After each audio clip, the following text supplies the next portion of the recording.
Good evening friends, कैसे हो आप सब? कैसे चल रही है आप सबकी तैयारी? दोस्तों, हम बात कर रहे हैं राजस्थान के इतिहास में। मेवाड़ का इतिहास चल रहा है हमारा, जिसमें कल हमने पढ़ा था उदय सिंह के बारे में। आज उसी क्रम में हम आगे बढ़ेंगे और साथ ही साथ आप इस वीडियो को लाइक करते रहो, शेयर करते रहो अपने सोशल मीडिया पर।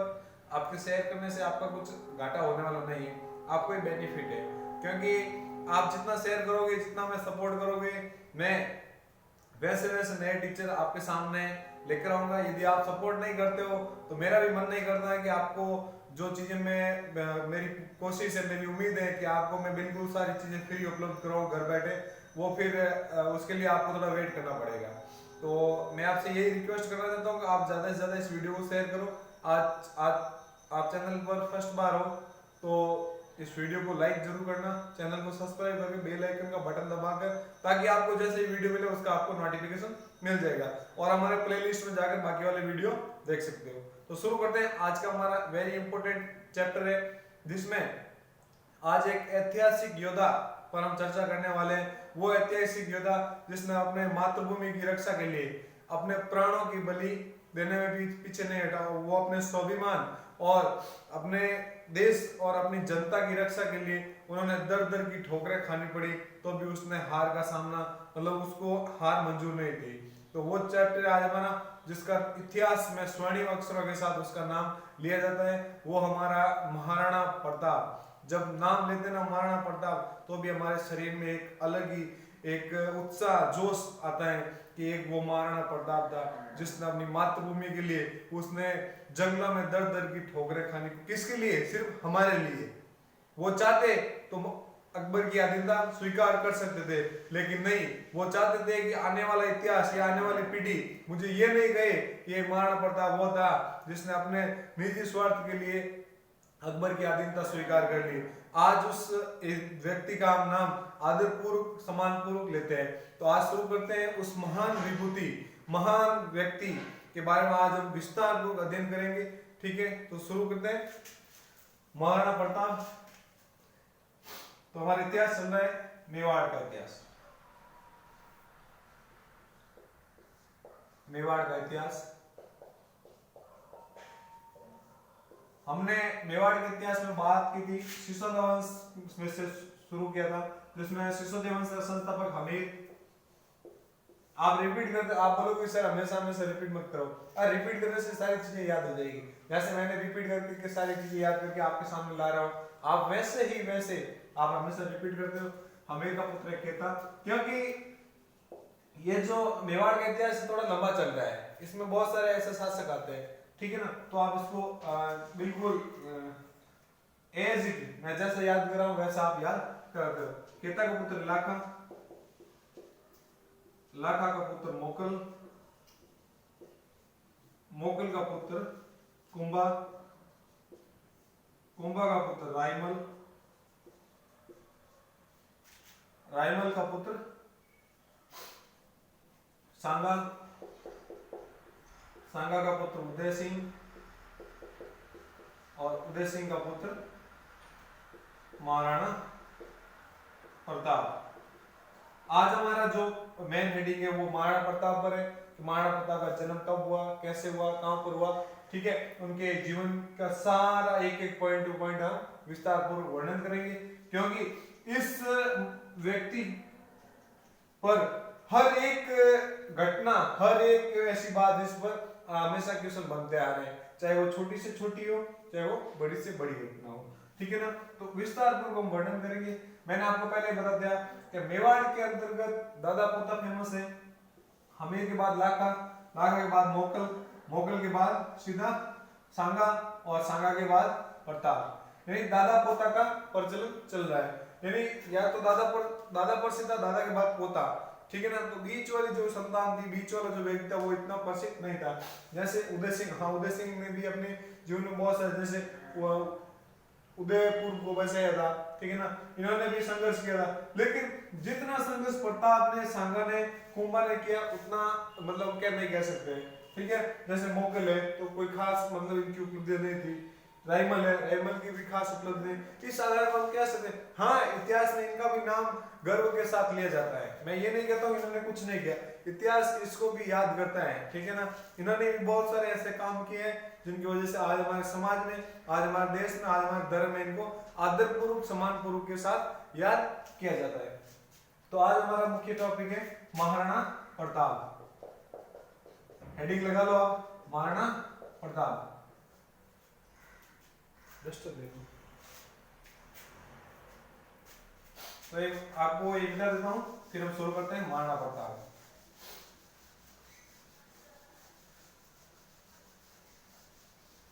देखो कल कमेंट बॉक्स में क्वेश्चन आए थे कि सर महाराणा सांगा के 5 पुत्र थे, तो मैंने भी नोट किया था। हाँ शायद काफी गाइडर में मैं नहीं कह सकता हूँ, लेकिन जहां तक मुझे याद है उसमें 4 पुत्र के बारे में चर्चा की गई है, ठीक है ना। और यदि आपको कुछ अलग पता हो तो आप हमें निश्चित रूप से बता सकते हो, क्योंकि एक टीचर कभी परिपक्व नहीं होता है, ठीक है। वो हमेशा अपने बच्चों से या अपने स्टूडेंट से सीखता है, ठीक है।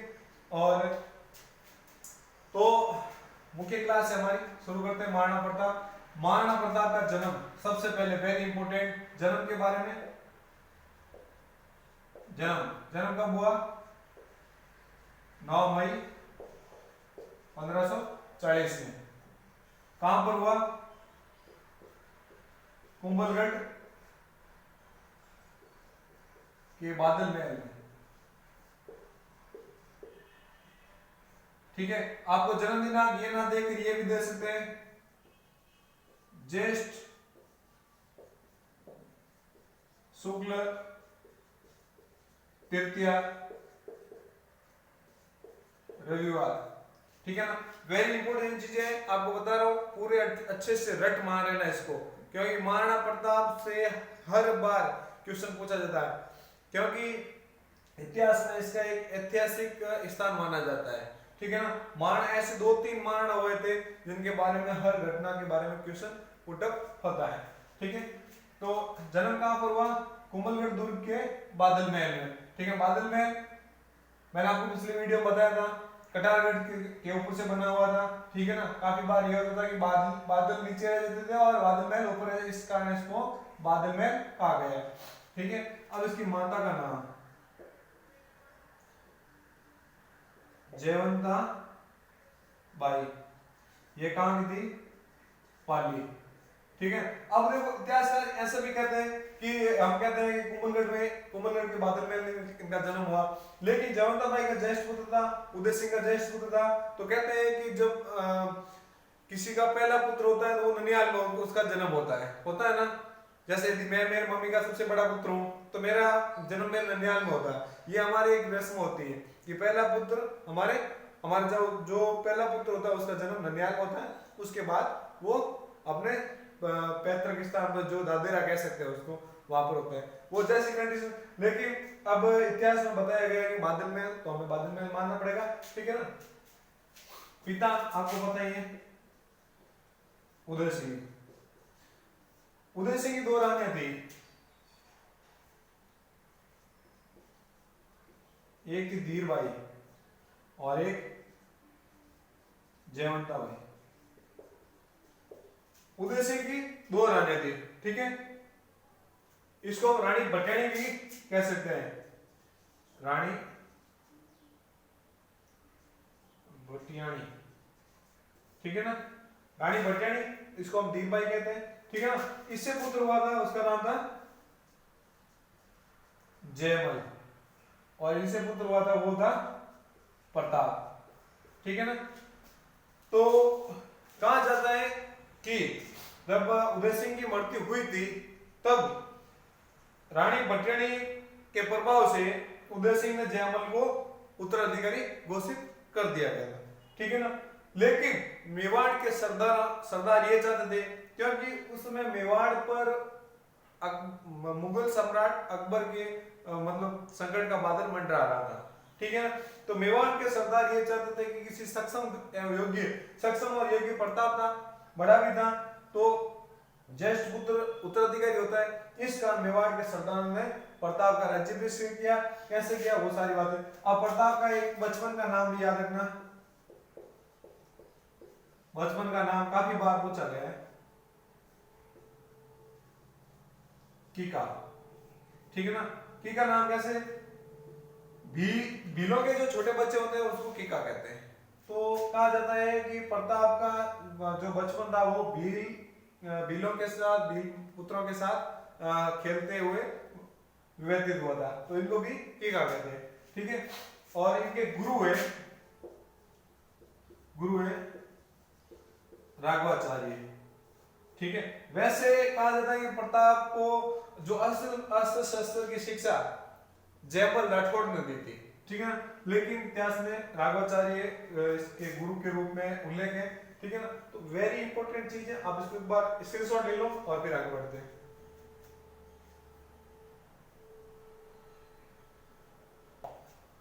तो बात करें महाराणा प्रताप की।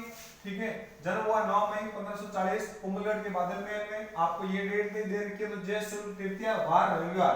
ठीक है, माता का नाम जयवंता बाई, कहां से, पाली से। उदय सिंह इसके पिता हैं। उदय सिंह की 2 रानियां थी। ठीक है, एक तो रानी भट्टाणी जिसको हम धीरबाई कहते हैं, दूसरी जयवंता बाई जिसके पुत्र हुआ था प्रताप, और रानी भट्टाणी से जयमल। ठीक है, बचपन का नाम कीका था और इसके गुरु थे वो राघवाचार्य थे।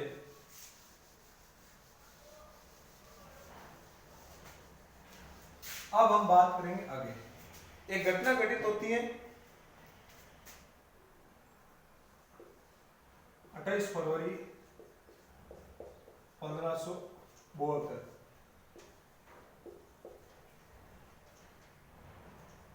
उदय सिंह की हो जाती है मृत्यु इस दिन। ठीक है ना, 28 फरवरी 1572 उदय सिंह की हो जाती है मृत्यु। ठीक है ना, जब उदय सिंह की मृत्यु हो जाती है तब इनका अंतिम संस्कार किया जाता है। अंतिम संस्कार के समय वहां पर देखा जाता है कि कुंवर प्रताप उपस्थित है, लेकिन जयमल उपस्थित नहीं है। ऐसा कहा जाता है, ऐसा माना जाता है कि जो उत्तराधिकारी होता है ना, वो अपने पिता के दाह संस्कार में नहीं जाता है। तब सरदारों ने पूछा था कि जयमल दिखाई नहीं दे रहे, कि जयमल कहाँ है, जयमल क्यों नहीं दिखाई दे रहा है। तब किसी ने कहा था कि उदय सिंह ने जयमल को उत्तराधिकारी घोषित कर दिया था। तो सरदारों ने कहा था कि उदय सिंह को घोषित कैसे, मतलब जयमल को घोषित कैसे कर सकते हैं उत्तराधिकारी, क्योंकि ज्येष्ठ पुत्र प्रताप है। तो राजपूत समाज में एक नियम है, ज्येष्ठ पुत्र ही उत्तराधिकारी होगा। ठीक है ना, तो उन सरदारों ने विचार विमर्श किया और एक व्यक्ति था कृष्ण दास के पास गए थे। ये है कृष्णदास कौन, चुड़ावत। और मेवाड़ में कहा जाता है कि चुड़ावतों के बिना राज्याभिषेक नहीं होता है। तो कृष्णदास के पास गए और बोले कि ये जो घरेलू मामला है इसका निपटारा आप ही कर सकते हो। ठीक है ना, क्योंकि दिल्ली में जो अकबर है उसके बादल मंडरा रहे हैं खतरे के, किसी भी समय युद्ध हो सकता है। ठीक है, इसके लिए हमें इन घरेलू झगड़ों से निपटते हुए बाहर निकलना है और हमें सैन्य शक्ति को वापस से संगठित करना है। तो कृष्णदास ने वहीं पर राज तिलक कर दिया था और तलवार बांधी थी, किसको, कुंवर प्रताप को। तलवार बांधकर राज्याभिषेक किया। यहां से राज्याभिषेक करने के बाद सारे सरदार कहां गए, कुंभलगढ़ गए थे। ठीक है ना, कुंभलगढ़ गए तो आगे राजगद्दी पर कौन बैठा है, जयमल। कहा जाता है कि सरदारों ने जयमल के हाथ खींचकर जयमल को नीचे उतार दिया था। बोला था कि राज परिवार के लोग सामने बैठते हैं, यहाँ पर कुंवर प्रताप का अधिकार है। तो इस बात से नाराज होकर जयमल किसके पास चला जाता है, अकबर के पास। ठीक है, और अकबर ने इसको जाजपुर की उपाधि एक ठिकाना देते हैं, जाजपुर। ठीक है ना, जाजपुर की जागीर दे देते हैं इसको।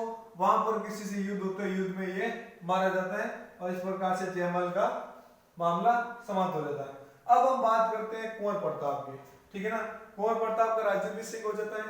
राज्याभिषेक होने के 6 माह बाद, 6 माह बाद अब अकबर यही चाहता है कि मैं संपूर्ण राजपूताना पर एक छत्र अधिकार कर लूं। ठीक है ना, क्योंकि उन्हें जो खानवा के युद्ध में जो नरसंहार किया था वो जीवन का सबसे काला दिन था। तो वो चाहता है कि मैं बिना युद्ध किए मैं प्रताप को अपने अधीन लेकर आ जाऊं। तो उसने एक योजना बनाई थी योजना के तहत में एक शिष्टमंडल भेजा था, शिष्टमंडल कह सकते हैं या अभियान कह सकते हैं, ठीक है ना। तो पहला शिष्टमंडल था, इसमें कौन आया था? जलाल खान। कब आता है? 1572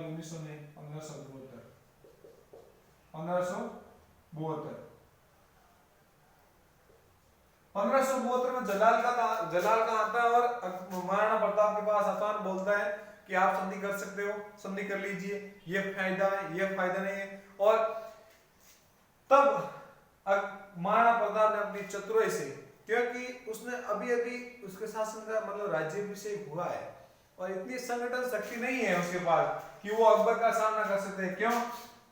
1527 में खानवा युद्ध, ठीक है ना, 1534-35 में चित्तौड़ का दूसरा सका, ठीक है ना, और 1568 में तीसरा सका। तो मतलब जो सैन्य शक्ति थी वो पूर्ण रूप से नष्ट हो चुकी थी, क्योंकि इसमें अधिकांश सैनिक थे वो मारे गए थे, ठीक है ना। इस पर जब जलाल खां आया था उसका आदर सम्मान किया गया था, ठीक है। लेकिन जो संधि की वार्ता है वो किसी प्रकार से हाँ या ना हो, मतलब ना तो इन्होंने हाँ बोला ना इन्होंने ना बोला।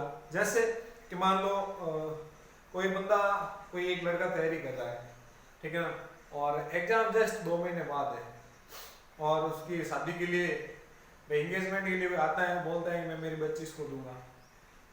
तो घर वाले ये जवाब देते हैं कि भाई अभी तो बच्चा एग्जाम दे रहे हैं, 2 महीने बाद एग्जाम है, उसके बाद हम आपको जो भी जवाब वो दे देंगे। तो यही बात प्रताप ने कही थी कि अभी मैं हम कुछ नहीं, ना तुम हाँ का ना ही ना का। तो वापस आ गया जलाल का, ठीक है ना, जलाल का वापस आया। तब अकबर ने दूसरा शिष्टमंडल और भेजा, क्योंकि अकबर चाहता था कि मैं बिना युद्ध के ही संपूर्ण राजस्थान पर, संपूर्ण राजपूताने पर मैं अधिकार कर सकूं। तो दूसरा शिष्टमंडल के रूप में आता है कौन? मान सिंह। तो मान सिंह उस समय राजा नहीं है तो हम कुंवर मान सिंह कह सकते हैं। मान सिंह आता है 1573 में। मान सिंह उसी साइड गुजरात साइड गया हुआ होता है, तो बीच राष्ट्र में मान सिंह को संदेश दिया जाता है कि आप कुंवर प्रताप के, महाराणा प्रताप के पास जाओ और संधि की बात करो। कहा जाता है जब मान सिंह प्रताप के पास आया था तब वो इसका आदर सत्कार किया गया था और भव्य भोज का आयोजन किया था, रात्रिकालीन भोजन कर रहा था, सारी व्यवस्थाएं बन रही थी। और जैसे ही भोजन करने का समय आया था तब उस समय उस स्थान पर महाराणा प्रताप खुद ना आकर अपने पुत्र अमर सिंह को भेज दिया था, ठीक है। तब क्या जाता है कि मान सिंह अपने जो खाना शुरू किया था और एक ही निवाला उसने खाया था और पूछा अमर सिंह से कि महाराणा क्यों नहीं है। तो अमर सिंह ने जवाब दिया कि महाराणा की तबीयत खराब है इसलिए वो नहीं आए। तो मान सिंह समझ गया था, क्योंकि मान सिंह मुगलों के साथ रहता था, मुसलमानों के साथ रहता था, तो मान सिंह अपने आप को ये समझ रहा था कि महाराणा प्रताप मेरे साथ खाना नहीं खाना चाहते हैं, ठीक है ना। इतिहास में बहुत सारी बातें की हुई है, लेकिन जो फैक्ट चीज है वही मैं बता रहा हूँ, और भी बहुत सारी चीजें हैं बताने के लिए, लेकिन हमारा उद्देश्य क्या है कि किसी की भावना को ठेस ना पहुंचे और इतिहास जैसा है वैसा ही हम बताएं। तो मान सिंह वहां से निकल जाता है, ठीक है ना। फिर मान सिंह से बात बनती नहीं है, फिर आता है भगवान दास। मान सिंह के पिता है भगवान दास आता है, ये भी 1573 में, ठीक है ना। लेकिन इनसे बात बनती, अब कहा जाता है क्वेश्चन कि मान सिंह कहाँ मिला था, मान सिंह और प्रताप का मिलन कहाँ हुआ था। तो मान सिंह बहुत, कोई भी कहते हैं कुंभलगढ़ किले में हुआ था, कोई के पिछोला झील पे हुआ, कोई के उदय, तो हम उदय सागर झील को मान लेते हैं कि मान सिंह और प्रताप का मिलन वहां पर हुआ था। भगवान दास आते हैं, लेकिन भगवान दास से बात बनती नहीं। कहा जाता है कि भगवान दास पहले प्रताप के अधीन, इस प्रताप के वंश जो उनके अधीन रह चुके हैं, तो इनसे भी बात बनी नहीं। फिर लास्ट अंतिम आता है टोडरमल। टोडरमल कब आता है? ये भी 1573 में। देखो आपको याद रखने की ट्रिक इसमें, ये जो शिष्टमंडल है इसमें से क्वेश्चन बनने के बहुत ज्यादा चांस है।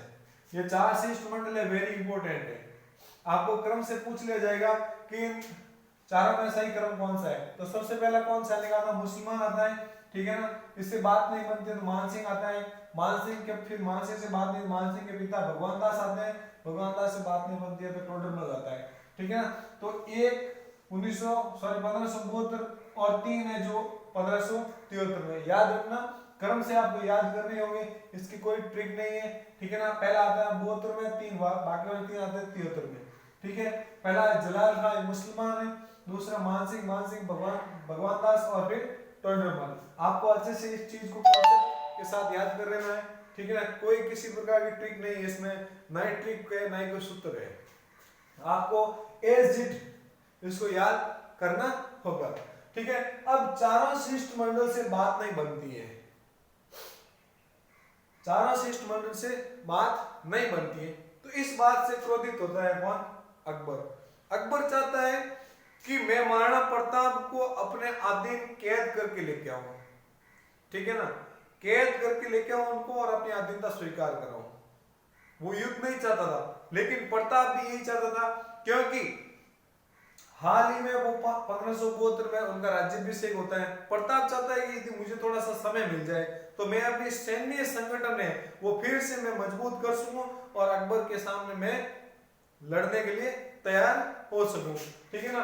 तो फिर 4 मंडल आ जाते हैं, 72 और 73। उसके बाद 74 में कोई बात नहीं बनती है, 75 में भी कोई बात नहीं बनती है, ठीक है ना। क्योंकि अकबर किसी दूसरे स्थान और बंगाल साइड सैन्य अभियान के लिए वहां चला जाता है, ठीक है ना, तो वहां से उलझ जाता है। 74 में बंगाल के आसपास, 75 में वापस जोधपुर के चंद्रसेन से उलझ जाता है। चंद्रसेन से उलझने के बाद चंद्रसेन के उलझने के बाद ये वापस महाराणा प्रताप की ओर मुड़ता है। तो हम बात करेंगे आगे 1576 की। तो एक बार इसको आप लिख लो या इसका स्क्रीनशॉट ले लो, फिर आगे बढ़ते हैं।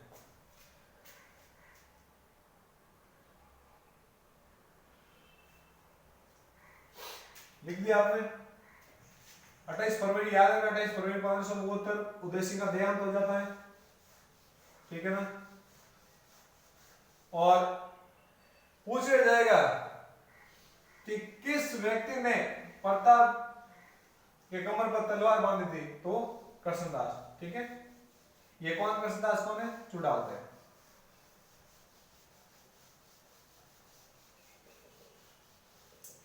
छह माह बाद शिष्टमंडल आने शुरू हो जाते हैं। तो पहला शिष्टमंडल में कौन आता है? जलाल का आता है। कब आता है? 1572। फिर आता है मान सिंह। मान सिंह का 73। मान सिंह से बात नहीं बनती है तो मान सिंह का पिता भगवान दास। ये वैसे मान सिंह और भगवान दास कहाँ के? आमेर के हैं, ठीक है ना, आमेर के।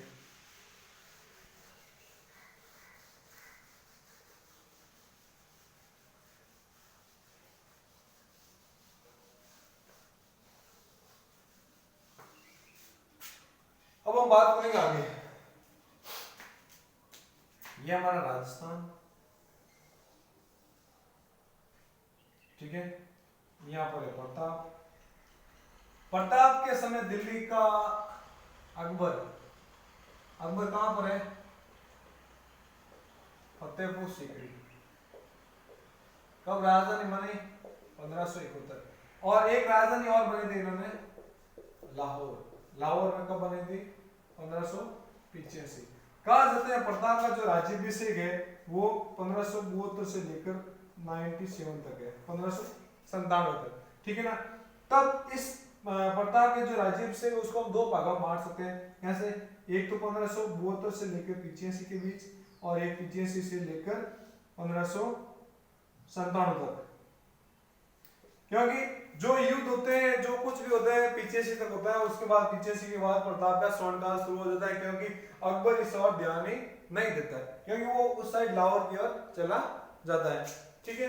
तो अब मामला क्या हुआ? 4 शिष्टमंडल आ गए, 4 शिष्टमंडल से बात बनी नहीं। प्रताप अकबर क्रोधित हो गया। इसको सबक सिखाने के लिए और इसको बंदी बनाने के लिए अकबर यहां से रवाना होता है और आता कहां है? अजमेर। अजमेर में एक दुर्ग है, मैगजीन दुर्ग। इस मैगजीन दुर्ग में आकर रुकता है और वहां पर अपनी योजना बनाता है कि प्रताप को किस प्रकार से हम बंदी बना सकते हैं, ठीक है ना। तो प्रताप को बंदी बनाने की योजना, प्रताप को बंदी बनाने की योजना कहां पर की गई है? तो मैगजीन दुर्ग अजमेर में की गई है। अब इसके साथ यहां अजमेर में कौन है? एक तो मान सिंह है, असफ खान है। यानी प्रताप को बंदी बनाने की योजना मैगजीन दुर्ग में चल रही है कि मतलब कौन सेनापति होगा, कौन सी सेना कहां जाएगी, कैसा युद्ध होगा, वो सारी योजनाएं कौन बना रहा है? अकबर। फतेहपुर सीकरी में किसी भी प्रकार की कोई भी योजना नहीं बनाई थी। यहाँ मैगजीन दुर्ग में आते आते इन्होंने योजना बनाई थी। ठीक है, तो योजना के तहत मान सिंह को मुख्य सेनापति, मुख्य सेनापति, जब मान सिंह को अनाउंस किया गया था अकबर के द्वारा कि मान सिंह इस युद्ध का मुख्य सेनापति होगा, ठीक है ना। खमनोर का युद्ध था, खमनोर के स्थान पर पहले हम, अब तो हमें पता है हल्दी घाटी का युद्ध हुआ, लेकिन जब योजना बन रही थी उस समय हल्दी घाटी का कोई उल्लेख नहीं था। ठीक है, बोले खमनोर जब युद्ध के लिए जा रहे हैं तो मान सिंह मुख्य सेनापति होगा। जब मान सिंह का अनाउंस होता है तो मुगल सैनिक जो थे उन्होंने इस बात का विरोध किया था, क्योंकि उन्होंने कहा था कि क्या पता मान सिंह एक सेम जाति का है, वो भी राजपूत है, ये भी राजपूत है, क्या पता इस युद्ध से हमें नुकसान हो जाए। लेकिन अकबर ने बहुत ही मतलब अपनी कूटनीति से व्यवहार किया था। कूटनीति से कैसे? कि मान सिंह को पता है मुगल यहाँ पर बिल्कुल नया है, तो युद्ध की रणनीति कैसे तैयार करनी है मान सिंह को अच्छे से पता है। ठीक है, मान सिंह उस वातावरण के अनुकूल है। फिर रही बात कि सांगा के अधीन थे कौन? ये जो आमेर के कच्छावा वंश के शासक थे, ये सांगा के अधीन थे। ठीक है ना, इन्होंने इन पर आक्रमण किया था। तो एक वो भी हो सकता है कि शायद क्या पता उस आक्रमण की वजह से किसी भी प्रकार की कुंठा हो। ठीक है, फिर मान सिंह की बात प्रताप ने मानी नहीं थी। जब शिष्टमंडल के रूप में आया था तो एक उनके मन में भी एक शंका कुंठा थी कि क्या मतलब प्रताप मेरी बात मान लेता तो शायद कुछ और होता। लेकिन इसी बातों को ध्यान में रखते हुए अकबर ने मान सिंह को सेनापति नियुक्त किया था और साथ में एक असफ खां को भी नियुक्त किया गया था। ठीक है, अब अकबर की सेना की जो सारी व्यवस्था है वो मैगजीन दुर्ग में सारी योजनाएं बन रही है। किस? मैगजीन दुर्ग कहां पर? अजमेर में। इधर प्रताप को इस बात का पता चलता है तो प्रताप भी अपने युद्ध मतलब रणनीति बनाता है। युद्ध की रणनीति है, कौन व्यक्ति हमारे साथ होगा, कौन क्या करेगा, वो सारी रणनीति किस में बन रही है? कुंभलगढ़ दुर्ग में। कुंभलगढ़ दुर्ग, क्योंकि जो मेवाड़ का आधा हिस्सा था वो तो अकबर मुगल के हाथ में चला गया था, आधा इस साइड वाला हिस्सा था वो प्रताप के हाथ में था। तो चित्तौड़गढ़ दुर्ग पर पहले इनका अधिकार हो चुका है। अब रही बात कुंभलगढ़ दुर्ग में इनकी योजनाएं बन रही है। ठीक है ना, योजना बन रही है तब मान सिंह आ जाता है मांडलगढ़। मांडलगढ़ आ जाता है और यहाँ 2 माह तक रुकता है, क्योंकि अजमेर से मांडलगढ़ तक पहुंचने में टाइम भी लगता है, समय लगता है, लेकिन इतना समय नहीं लगता कि आप 2 महीने तक इंतजार करो। तो कहीं ना कहीं मान सिंह के मन में भी एक था कि क्या पता महाराणा प्रताप इस सेना का आगमन के बाद इनका विचार है जो वो चेंज हो जाए, लेकिन ऐसा नहीं हुआ था। तो मान सिंह आ जाता है मांडलगढ़ के पास। इधर प्रताप भी अपनी युद्ध की सारी तैयारियां पूर्ण कर लेता है। ठीक है ना, और वो कब होता है, किस स्थान पर होता है, वो एक बार इसका आप स्क्रीनशॉट ले लें फिर आगे बढ़ते हैं।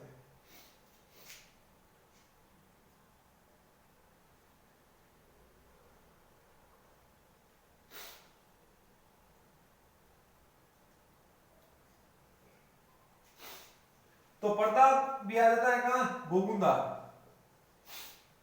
ठीक है, ये आ जाता है मांडलगढ़, ये आ जाता है गोकुंदा। ठीक है, अब आगे की बात आगे।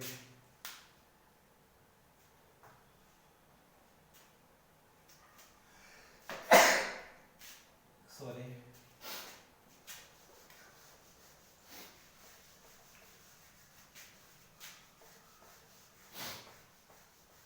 दोस्तों मौसम है सर्दी का, अब अपने आप को बचा के रखो। और इतना अच्छा मौसम है पढ़ाई करने के लिए कि आपको ना तो ज्यादा गर्मी का एहसास होगा ना ज्यादा ठंड का। आप अपने कमरे से बाहर ही मत निकलो, ठीक है ना।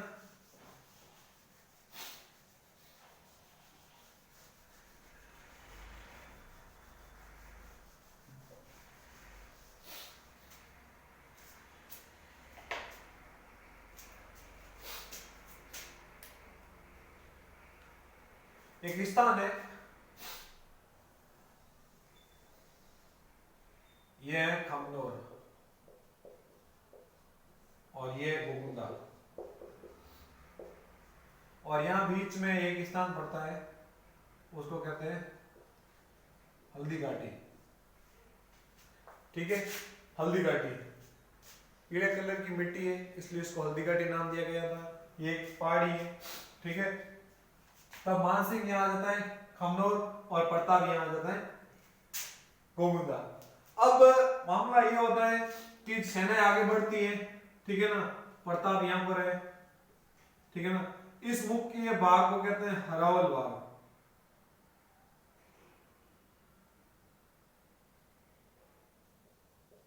हरावल बाग, ठीक है ना। तो हरावल बाग में कौन कौन है प्रताप के साथ? हरावल बाग हो गया, और एक सेना इधर से आक्रमण करेगी और एक इधर से और एक पीछे, यानी सेना को चारों तरफ से इन्होंने सही ढंग से व्यवस्थित कर दिया था। हरावल बाग में हसन का मेवाती, हकीम का सूर, सॉरी हकीम का सूर और भामाशाह, और जो पीछे का भाग है चंद्रावल, ठीक है ना। यहां पर एक भील सैनिक है पूंजा, भील सेनापति है, उसको राणा पूंजा कब से शुरू हुआ? प्रताप के शासन में भीलों को राणा कहना शुरू कर दिया था।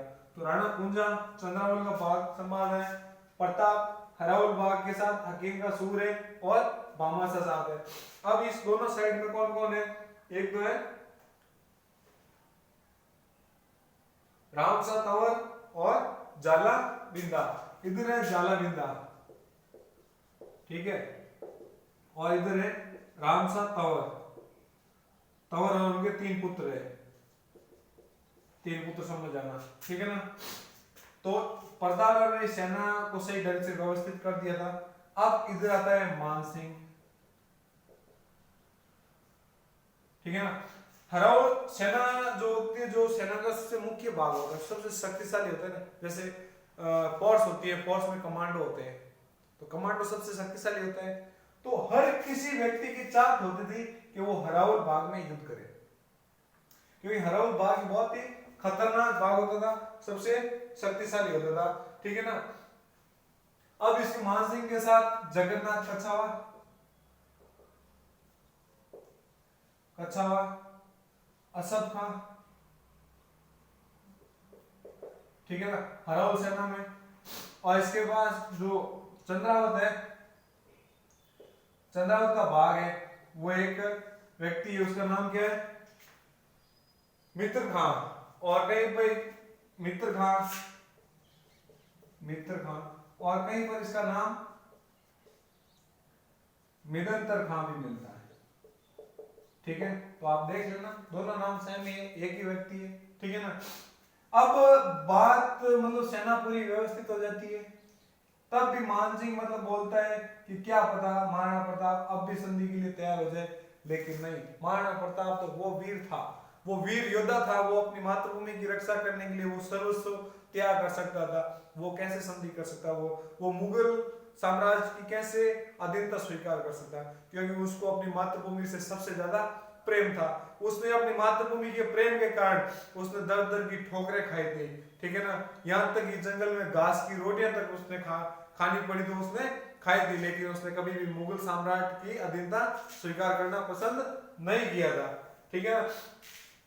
तभी तो आज हमारे इतिहास में उनको गौरवपूर्ण याद, जब इनकी मतलब याद करते हैं ना, तो एक हमारे शरीर में रग रग में एक जोश उत्पन्न होता है, ठीक है ना, कि वो एक महाराणा प्रताप था, वो एक वीर साहसी योद्धा था, जिसकी वजह से आज हमारा इतिहास स्वर्णिम अक्षरों में लिखा गया है। यदि महाराणा प्रताप ने अधीनता स्वीकार कर ली होती तो एक अमिट कलंक होता है, जो कभी हम उस कलंक को धो नहीं सकते थे, ठीक है।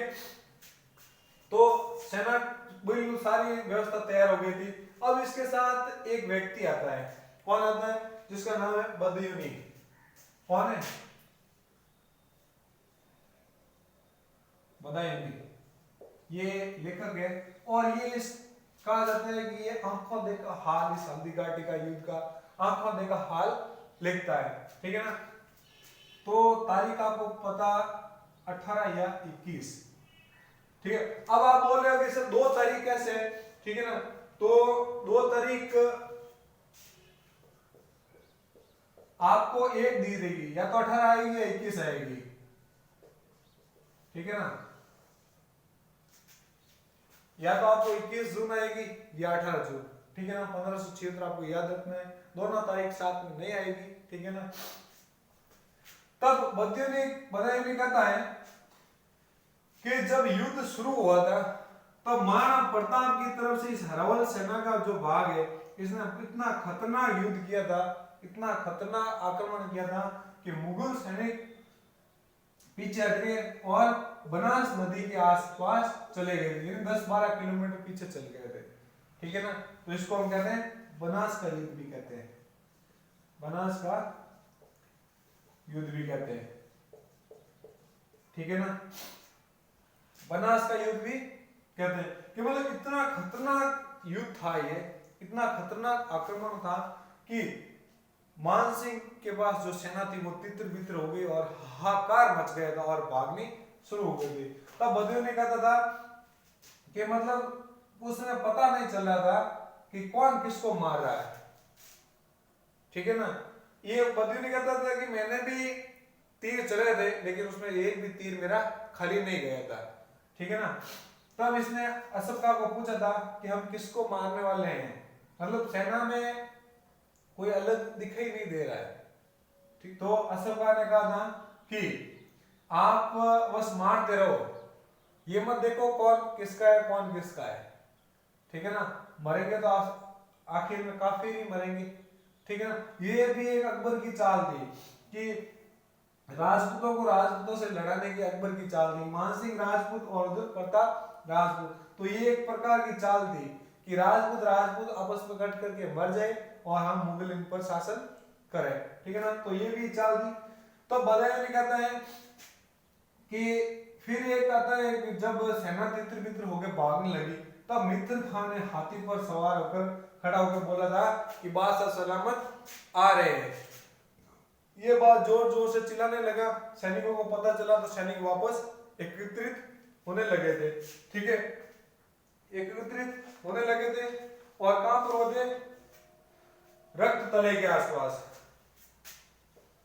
रक्त तलाई, ये एक मैदानी भाग है, ठीक है ना। ये रक्त तले के आसपास सारी सेना वापस एकत्रित हुई, तब इसको कहते हैं रक्त तले का युद्ध भी कहते हैं, ठीक है ना। तो प्रताप की जो सेना थी वो पहाड़ी क्षेत्र में युद्ध करने में सक्षम थी, लेकिन मुगल सैनिक थे वो पहाड़ी क्षेत्र में युद्ध करने के लिए सक्षम नहीं थे। फिर कहा जाता है कि प्रताप युद्ध के समय उसका प्रहार किया था और पता चला कि मानसिंह उसके सामने है।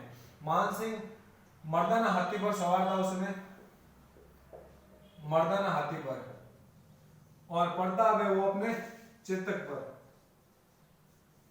ठीक है ना। तो प्रताप सेना को चीरता हुआ मानसिंह के पास पहुंचता है और ये जो चेतक है ये अपने दोनों जो पांव है वो हाथी के सूंड पर रख देता है, ठीक है। और प्रताप उस पर भाले से वार करता है, लेकिन हाथी के ऊपर जो हौद बने हुआ लोहा का मजबूत, वो उस हौद में नीचे छुप जाता है और प्रताप को लगा था कि मानसिंह मारा गया, ठीक है ना।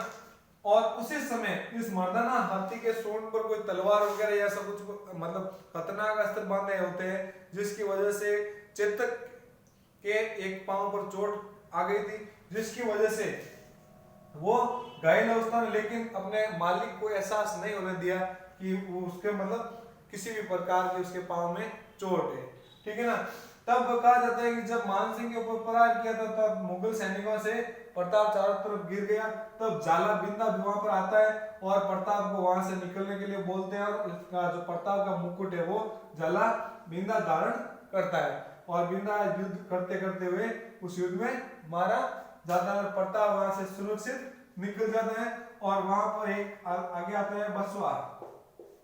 बसवा के स्थान पर एक नाला पार करते हुए चित्तौड़ जो चेतक है वो अपने प्राणों का न्यौछावर कर देते हैं, ठीक है ना।